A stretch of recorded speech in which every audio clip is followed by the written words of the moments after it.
এটা দিয়ে আজকে সাবুর পায়েস বানাবো। আর এখানে আছে চিনি, দেখতে থাকুন।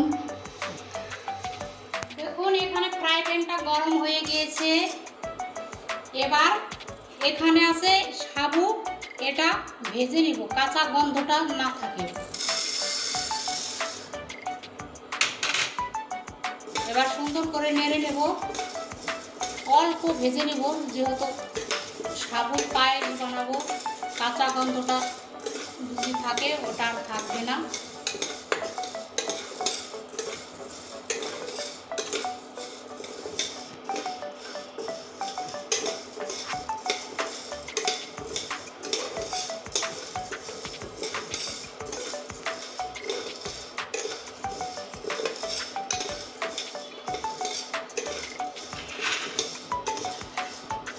এবার দেখুন সাবুর কাঁচা গন্ধটা চলে গিয়েছে। এবার নামিয়ে নেব, নামিয়ে নিচ্ছি।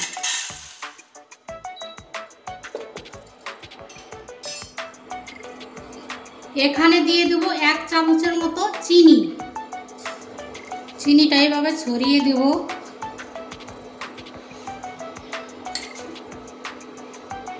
দেড় চামচের মতো চিনি দিয়ে দিচ্ছি।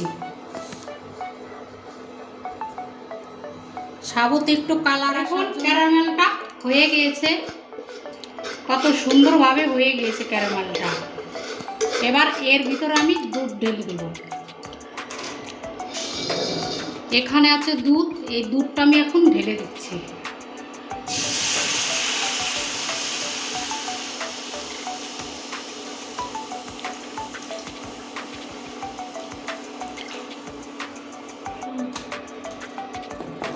দেখুন নিচে লেগে গিয়েছে, চিন্তার কোনো কারণই নেই, একাই নিচের থেকে ছেড়ে যাবে।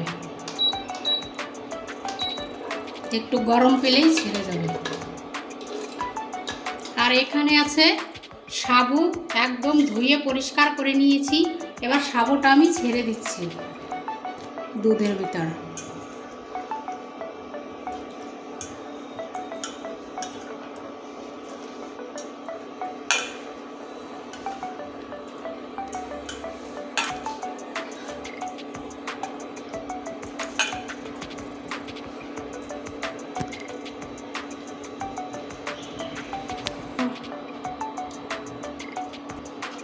এবার দেখুন, দেখুন নিচে থেকে ছেড়ে গিয়েছে,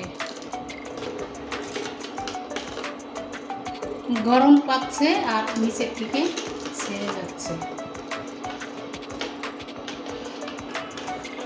এই দেখুন সাবুটা এখন নেড়ে নিচ্ছি। এখানে দিয়ে দেব পরিমাণ মতো চিনি। এখানে আছে চিনি, মিষ্টির স্বাদ অনুসারে আপনারা দিয়ে দিবেন, আমি দিয়ে দিচ্ছি।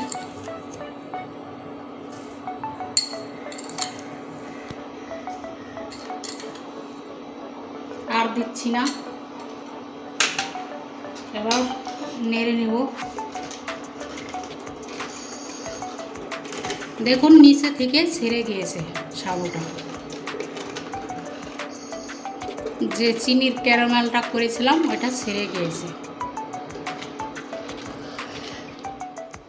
দেখুন সাবুর ক্ষীরটা দেখুন কত সুন্দরভাবে ঘন হয়ে গিয়েছে। দেখুন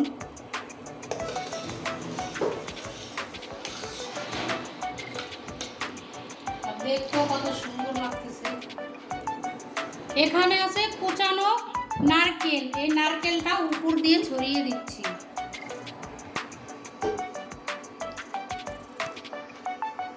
ক্ষীরে নারকেল না দিলে স্বাদ আসবে না, নারকেল তো দিতেই হবে।